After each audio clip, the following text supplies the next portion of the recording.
ज्यावेळेला आमचे मायबाप गेले ना उर्मिलाताई, त्यावेळेला अनेक पाहुणे रावळे आम्ही दिसलो ना नुसतं समोर तरी रस्ता बदलून जायचे, थोडा आवाज देत तरी रस्ता बदलून जायचे, रस्ता बदलायचे. का रस्ता बदलायचे माहिती? याला माय नाही, याला बाप नाही, आणि हा जर आपल्या समोर आला ना तर याला आपल्या खिशातले 100 रुपये काढून द्यावे लागते. फार वाईट असते गरिबी, फार वाईट असते. किती जरी आठवणी काढल्या तरी माझे डोळे भरून येतात. मला या सगळ्या आठवणी आठवतात. हे सगळे पैशापुरते लोक असतात व आपल्याजवळ कोण असते. मी लई अनुभवलं ताई, मी खूप अनुभवलं. आपली ज्या वेळेला गरिबी असते त्यावेळेला आपल्याकडे कुणीच बघत नाही.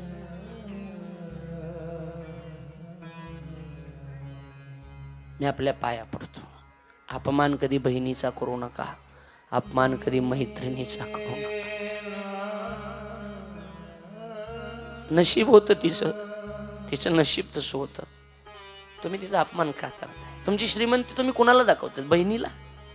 तुमची श्रीमंती तुम्ही भावाला दाखवताय? तुम्ही तुमची श्रीमंती मैत्रिणीला दाखवताय? मग तुम्ही श्रीमंती दाखवत असाल तर ती मैत्री नाही, ती स्वार्थी मैत्री आहे.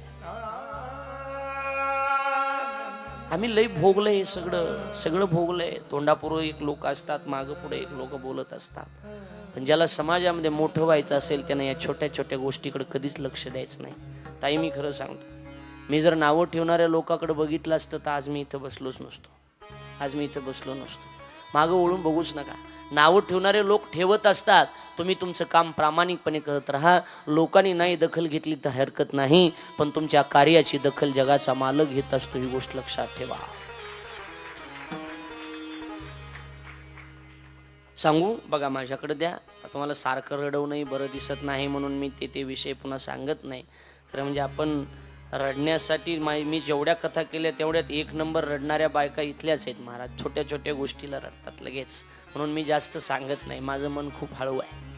सांगू द्या मला पुढची कथा सांगून. थोड्या वेळामध्ये आपल्याला महादेवाच्या लग्नापर्यंत जायचं आहे. पाहुणे मंडळी हे सगळे मंडळी आलेले आहेत म्हणून मला सांगायचं आहे. माझ्याकडे लक्ष द्या, इकडे लक्ष द्या. कथा आपली भरपूर राहिली. अजून सती चालू आहे. अजून पार्वती जन्मलीच नाही तर लग्न कधी होणार तिचा? करूया आपण सगळं जलदमध्ये. बघा, बहिणी बोलत नाहीत. बापाच्या पाया पडण्यासाठी सती जाते, तर बापाच्या पाया पडण्यासाठी गेल्याच्या नंतर सतीला बाप पाया पडू देत नाही. बाप पाया पडू देत नाही. माहेरची साडी चित्रपट बघितलाय? माहेरची साडी ज्यावेळेला ती अलका कुबल पाया पडायला जाते ना, त्यावेळेला बाप असा पाय करून टाकतो. बरोबर आहे का नाही महाराज? पाय झटकून टाकतो. आणि त्यावेळेला तिचे शब्द असतात, बाबा बाबा आता नका पाया पडू, आता नका मला जवळ घेऊ, कारण मी सावत्र आहे ना. पण एक आहे बाबा, मेल्याच्या नंतर एक माहेरची साडी माझ्या अंगावर घाला. त्या बापानं शेवटी त्याची फॅक्टरी जळाली. बघितले ना आपण, सगळं झालं, पण शेवटी दुसऱ्याच्या घरी लाकडं फोडले आणि माहेरची साडी घेऊन बाप अंतकाळाला गेला होता. हे बघा गड्या, होऊन गेल्याच्या नंतर विचार करत बसण्यात मजा नाही. व्हायच्या अगोदर तयारी करून ठेवा सगळ्या गोष्टीची. बघा, माझ्याकडे लक्ष द्या. आणि मग बाप पाया पडू देत नाहीत, प्रताळीताई माय नीट, बहिणी नीट बोलत नाहीत. सतीला काय करावं काही कळत नाही. सती ज्यावेळेला यज्ञ कुंडाकडे जाते तर यज्ञ कुंडाकडे गेल्याच्या नंतर यज्ञाच्या ठिकाणी महादेवाचं स्थान दिसत नाही. महादेवाचं स्थानच नाही. विचार करते सती, ज्या यज्ञामध्ये महादेवाला स्थान नाही तो यज्ञ सुद्धा काहीही कामाचा नाही. कुणीच बोलत नाही. पण त्या ठिकाणी सादर मिली भली एक माता, भगिनी बहुत मुस्कुराता, असं सांगतात. बहिणी हसत होत्या, पण बाप पाया पडू देत नव्हता. पण त्याही प्रसंगाला माय त्या ठिकाणी आली आणि माईनं कडकडून मिठी मारली. माय ती असते. किती जरी विरोध झाला तरी माय आपल्या मुलाला कधीच विसरत नसते. माझा राग मानू नका कुणाला. आपण सगळेजण चॅनलच्या माध्यमातून सुद्धा महाराष्ट्रभर ही कथा बघणार आहात. माझा राग कुणाला मानू नका, माझा राग येऊ देऊ नका. पण अनेक घरातल्या मुली पळून गेल्या मुली पळून गेल्या. मला माय सांगायची, मला पळून गेल्या सांगायचं नाही. मुलगी पळून गेली, पण मुलीचा सगळ्यात अगोदर पहिला फोन जर कोणाला येत असेल तर तो माईला येत असतो. आई रडत असते, दीदी कुठे आहेस तू? आता जर घरी आलीस तर तुझा बाप तुला मारून टाकेन. तुझे भाऊ रागावले, तुझा बाप तुला मारून टाकेन. तुझा बाप तुझ्या बरोबर बोलत नाही, आता तुझा भाऊ सुद्धा तुला बोलणार नाही. पण सगळ्यात तुम्ही बघा, विचार करा, तुमच्या जवळचे असतील, बाप जरी बोलत नसला, भाऊ म्हणतो मी तिचं तोंड बघणार नाही, बाप म्हणतो मी तिला बोलणार नाही, पण मुली आणि माय किती जरी पळून गेलेली वाईट मुलगी असते तरी माय मात्र तिला बोलल्याशिवाय राहत नाही. लक्षात ठेवा. माय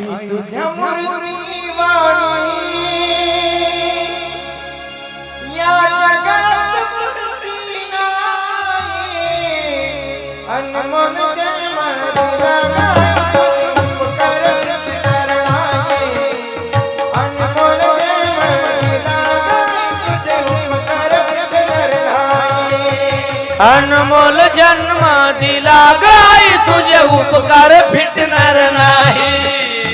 अनमोल जन्म दिला गाय तुझे उपकार फिटणार नाही.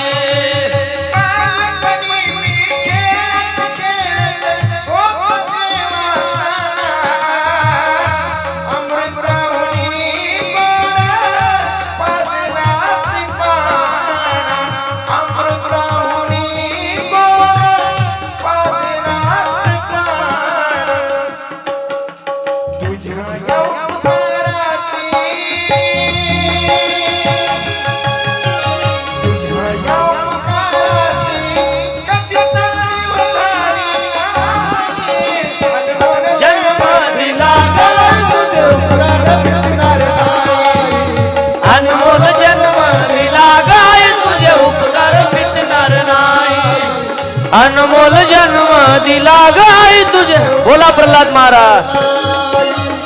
अनमोल जन्म दिला गाय तुझे. प्रल्हाद महाराजाला घ्या. अनमोल जन्म दिला गाय तुझे. अनमोल जन्म गाय तुझे उपकार फिटणार ना. जमतंय, हे बी चांगलं जमतंय की, बरोबर आहे काय? मला माहीतच नव्हतं, हे गायक सांगितलेच नसते. लक्षात आलं? आईचे उपकार असतात बघा, जरा इकडे लक्ष द्या. लगेच वातावरण बिघडून टाकता तुम्ही सगळं. आईचे उपकार असतात, बरोबर आहे ना? आई त्या ठिकाणी येते, आई मिठी मारते. पुढे ऐका. आणि आता सती त्या ठिकाणी यज्ञकुंडाजवळ जाते आणि सती आता त्या ठिकाणी विचार करते. सती म्हणते, ज्या यज्ञकुंडामध्ये महादेवाला स्थान नाही तो यज्ञ काही कामाचा नाही. आणि जो महादेवाला डावलत असेल, महादेवाचा अपमान करत असेल, त्याच्यापासून तयार झालेलं, त्याच्यापासून बनलेलं हे शरीर सुद्धा या ठिकाणी मला ठेवायचं नाही. अग्निज्वाला प्रगट होतात आणि सती त्या यज्ञकुंडामध्ये उडी टाकते आणि सती त्या ठिकाणी जळून भस्म होते. महादेवाला बातमी कळाली, महादेवानं जटा आपटल्या गेल्या. एक राक्षस त्या ठिकाणी बाहेर आला. तो राक्षस त्या ठिकाणी आला आणि त्या राक्षसानं सगळे यज्ञाचा विध्वंस करून टाकला. दक्षाचं मुंडकं त्या ठिकाणी उडवलं गेलं आणि सगळा विध्वंस करून तो राक्षस त्या ठिकाणी निघून आलेला आहे. नमः पार्वतीपदे शिव हर हर महादेवाला ही बातमी कळाली. सतीनं त्या ठिकाणी प्राणाचं बलिदान दिलं, प्राण त्याग केला. बघा इकडं आता. आणि आता महादेवानं समाधी लावली. पुन्हा एकदा महादेवानं समाधी लावली. काही हजारो वर्षे समाधी आणि हजारो वर्षे समाधी झाल्याच्या नंतर इकडं जे मी सुरुवातीला सांगितलं तारकासुराची कथा, तो तारकासुर त्या ठिकाणी मातला होता. अनेक राक्षसांना सोबत घेऊन देवदेवतांना तो तारकासुर त्रास देत होता. काय केलं पाहिजे, कोण मारी याला?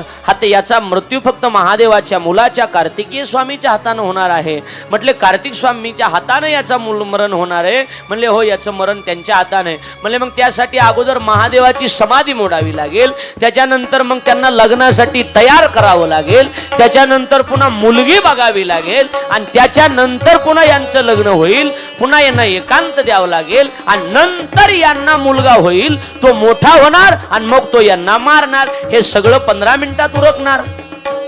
लक्षात येते माझं बोलणं?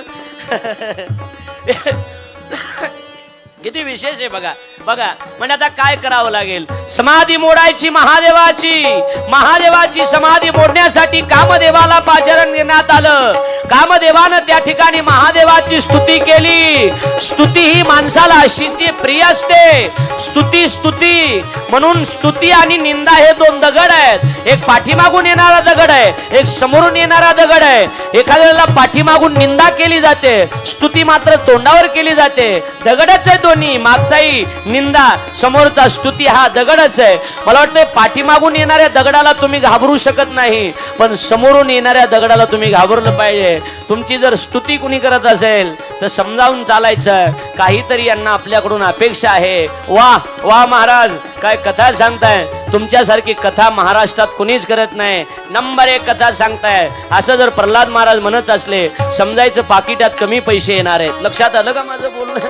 स्तुती जर होत असेल, स्तुती जर होत असेल तर अकल्याण निश्चित आहे. निंदेला घाबरू नका, पण स्तुतीला घाबरणं ही गोष्ट अतिशय गरजेची असते.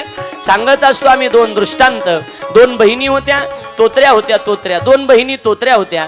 तोत्र्या बहिणी होत्या. लग्न जमत नव्हतं. अनेक प्रयत्न केले तरी लग्न जमत नव्हतं. खूप प्रयत्न केले, लग्न काही जमलं नाही. शेवटी मध्यस्थी एक होता. असाच गणेश मामासारखा मध्यस्थी एक होता. तिकडे कडे बघता, माझ्याकडे बघा ना. मध्यस्थी होता. त्या मध्यस्थीनं त्या ठिकाणी जमवलं लग्न. सांगितलं, मुलीने काही बोलायचं नाही. विचारलं तर सांगायचं, मुलीचं नाव बापानं सांगायचं, मुलीचं गाव बापानं, आडनाव बापानं सांगायचं. दिसायला देखण्या फक्त तोत्र्या होत्या. त्या ठिकाणी लग्नाला गेले, पाहुणे आले, लग्न जुळलं गेलं. लग्न जमवल्याच्या नंतर एक म्हातारा मधीच उठला, 80-85 वर्षाचा म्हातारा मधीच उठला. म्हणला, मुली बोलत का नाहीत म्हणे, मुली बोलत का नाहीत. नाव विचारलं तर आईच सांगते, आडनाव आईच सांगते, मामाचं गाव आईच सांगते, मुली बोलत का नाहीत म्हणे, का बोलत नाही. त्यानं सांगितलं, अगोदर जेवणाचं उरकून घेऊ, पावसा पाण्याचं, नंतर सुपारी फोडून घेऊ. जेवायला कढी भात शिरा जेवायला केलं होतं. अशी कढी होती, अशी कढी होती, मस्त होती बघा कढी, मस्त होती कढी, छान कढी होती. छान कढी होती, मस्त कढी आहे. अरे वा, या म्हाताऱ्यानं फुरका मारला. अरे वा, याला म्हणायचं कढी. काय कढी आहे, मस्त कढी आहे. वा, कसा कढीपत्ता टाकलाय, वा, असे जिरू टाकले, मिरे टाकले, असा ठेचून लसूण घातलाय कढीमध्ये. अशी ताकाची कढी होती, ताकाची, मस्त. आता जास्त बोलू तर आणून द्यावं लागेल तुम्हाला इथं मला, बरोबर आहे ना. अशी मस्त कढी होती बघा. आज जेवायला सुद्धा मस्त कढी होती. अशी कढी होती, छान कढी होती. वा कढी, काय मस्त कढी आहे. तो म्हातारा म्हणत होता, कुणी केली असेल ही कढी, जर तो माणूस मला दिसला तर मी त्याच्या पाया पडणार. काय कढी आहे, अरे वा, याला म्हणायचं कढी. बोललीच बघा एक मुलगी. ती मुलगी म्हणली, ओ पाहुणे बुवा, तडी म्या तिडी तडी तडी. दुसरी म्हणली, पाहुणे बुवा तडी तिनं केली, पण जिडू मिडू म्या टाकडं जिडू मिडू. तुटला बघा हुकला संबंध. स्तुती फार विचित्र.